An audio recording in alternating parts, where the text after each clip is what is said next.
Good morning and a big welcome to my channel. আশা করি যে যেখানে আছেন সকলে খুব ভালো এবং সুস্থ আছেন। আরও একটা নতুন দিনের শুরু, আর আজকে খুব সকাল সকাল আমি ব্লগটা স্টার্ট করলাম, তার কারণ আপনাদের সাথে একটা জিনিস আমি শেয়ার করব। তো চলুন রান্নাঘরে যাই, তারপর বলছি। আপনার এই গাছটার দেখুন পাতাগুলো সব ঝরে গেছে, কয়েকটা ফল এখনও ধরে আছে, বাট পাখিগুলোকে আর দেখা যায় না। এই এতটা ঠান্ডার জন্য মনে হয় ওরা আর কেউ আসে না। আজকে বাইরে না মারাত্মক ঠান্ডা হাওয়া দিচ্ছে, জানালাটা বন্ধ থাকলে পুরো সেই শুঁ শুঁ করে আওয়াজ হচ্ছে। আর সূর্যের তো দেখা নেই কয়েকদিন ধরে, খুব ঠান্ডা লাগছে। চলুন বন্ধ করে দিই। গ্যাসের পরিবর্তে ইলেকট্রিক হোভ থাকায় রান্না বান্না তো অনেকটা ধাতস্থ করতে পেরেছি, বাট রুটি একদমই বানাতে পারি না। তো চেষ্টা করতে করতে আমি বের করেছি ইলেকট্রিক হোভের থেকে মাইক্রো ওভেনের রুটি কিন্তু অনেক ভালো হয়, আর সেই পদ্ধতিই আজ আমি আপনাদের সাথে শেয়ার করতে চলেছি। যেহেতু আমি দুজনার মতো খুব কম পরিমাণ বানাচ্ছি, তো পরিমাণ মতো আটা নিয়ে নিয়েছি আর সাথে জল। দেখুন বানিয়ে নিয়েছি একটা সফট ডো, খুব নরমও করব না আর লুচি বা পরোটার মতন অতটা শক্তও করব না। রুটি বানানো নিয়ে আপনারা যারা আমার মতন ভুগেছেন, আজকের ভিডিওটি দেখে অবশ্যই একটা উপায় পাবেন। আর যারা অলরেডি এই পদ্ধতি অবলম্বন করেন, একটা কমেন্টের মাধ্যমে আমার সাথে শেয়ার করবেন। দেখুন খুব বড়ও না আবার খুব ছোটও না, একটা মিডিয়াম সাইজ আমি করে নিয়েছি। হাতের সাহায্যে এই নেচিগুলোর শেপ ঠিকঠাক করে নেওয়ার পর ঢাকা দিয়ে 5 থেকে 10 মিনিট রেখে দেব, যাতে রুটিগুলো আরেকটু ভালো হয় তার জন্য।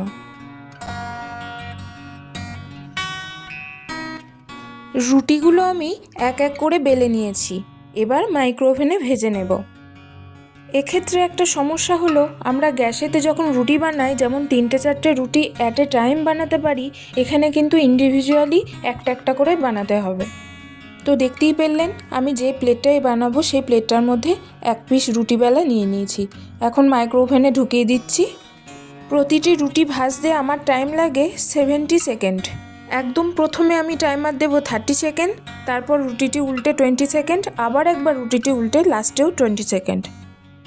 দেখুন হাই, মিডিয়াম আর লো তিনটে টেম্পারেচার এখানে আছে, আমি হাই সিলেক্ট করছি, তারপর 30 সেকেন্ড আমি টাইমার দিচ্ছি। 30 সেকেন্ড সিলেক্ট করে দিলাম, এবার স্টার্ট করছি। এই মাইক্রো ওভেনে পারফেক্টভাবে রুটি বানানো একবারে কিন্তু সম্ভব হয়নি, অনেকবার আমি ট্রাই করেছি, অনেক দিন করার পর কিন্তু বিষয়টি আপনাদের সাথে শেয়ার করছি। রুটির সাইজ, মাইক্রো ওভেনের সেটিংস সব কিছু কিন্তু রুটি কেমন হবে তার উপর ডিপেন্ড করবে।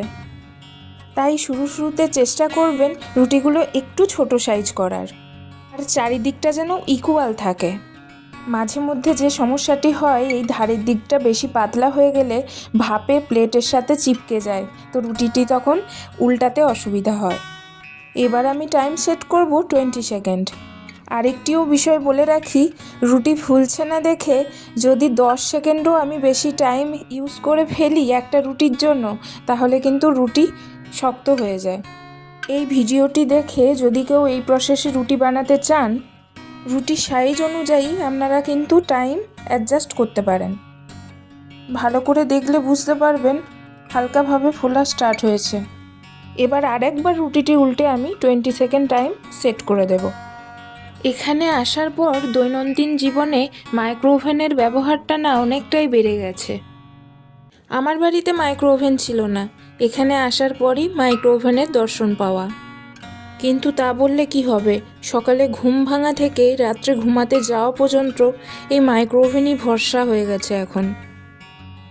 দেখুন এটা যে খুব ভালো পুরো গোল হয়ে ফুলেছে তেমনটা কিন্তু না,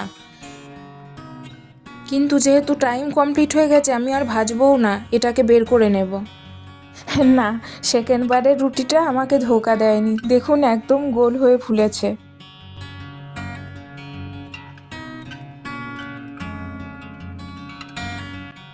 এরকম গোল হয়ে না ফুললে দেখতে কি ভালো লাগে। আমার তো মনে পড়ে আমি যখন প্রথম রুটি বানানো শিখেছিলাম, রুটি যখন গোল হয়ে ফুলতো আমি ছবি তুলে মাকে পাঠাতাম যে দেখো আমি পেরেছি। ছোটোবেলায় তো ওই বেলুন চাকতির সাহায্যে হাতকে ঘুরিয়ে ঘুরিয়ে মা কীভাবে রুটি গোল বানাতো সেটাও অবাক চোখে দেখতাম আর ভাবতাম এগুলো হয়তো মারাই পারে। যাই হোক, গল্প করতে করতে এক এক করে আমি রুটিগুলো বানাচ্ছি আর দেখুন প্রতিটা রুটি কিন্তু ফুলছেও। ইলেকট্রিক হোভে বানাতে গেলে কি সমস্যা হয় বলুন তো, রুটিকে আমি ফোলাতে পারি না আর টেম্পারেচারটাও হয়তো প্রপার আমি সেট করতে পারি না, যে কারণে ওভারহিটেড হয়ে গিয়ে অনেক সময় রুটি হচ্ছে শক্ত হয়ে যায় আর খেতেও তখন ভালো লাগে না।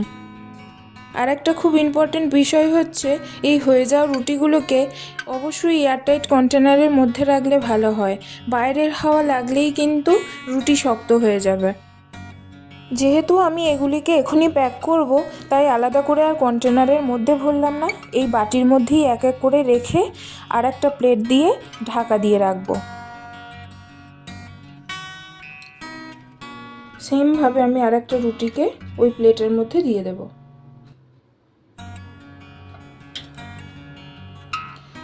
এগুলোকে একটু ঠিক করে দেবেন। আর যদি আপনার মনে হয় একবার রুটি হয়ে যাওয়ার পর ভেতরটা ঘেমে থাকে, একটু জল থাকে, যদি আপনার মনে হয় আপনি টিস্যু করে মুছেও এটা আবার নেক্সট রুটিটা দিতে পারেন। বন্ধ করলাম। সেমভাবে আমি হাইতে 30 সেকেন্ড দেব। স্টার্ট। আরও যাতে ভালো থাকে তার জন্য এই অ্যালুমিনিয়াম ফয়েলে প্যাক করে টিফিন বক্সে ভরে দিলাম আর সাথে দিলাম সব সবজির এই ভাজি। বরের টিফিন রেডি, যার জন্যই এত সকাল সকাল আমার দৌড়ানো।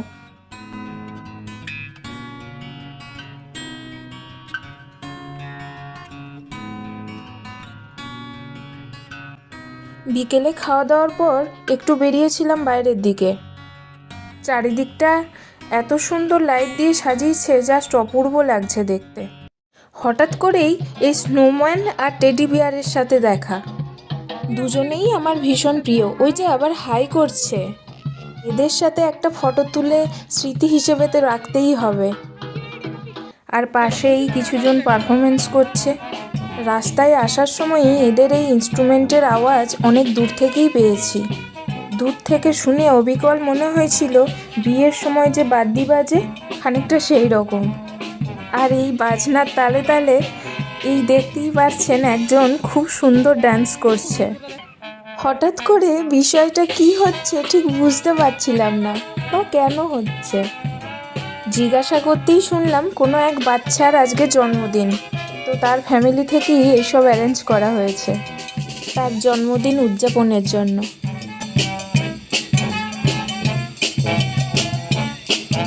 যাই হোক, আজকের সন্ধ্যাটা একটু অন্যরকমভাবে খুব ভালো কাটলো। আর ভিডিওটিও আমি এখানে শেষ করছি। ভিডিওটি থেকে যদি আপনাদের কিছু ভালো লেগে থাকে অবশ্যই কমেন্ট করে জানাবেন, একটা লাইক করে দেবেন আর অবশ্যই আমার চ্যানেলের সাথে জুড়ে থাকবেন। খুব ভালো থাকুন, আনন্দে থাকুন।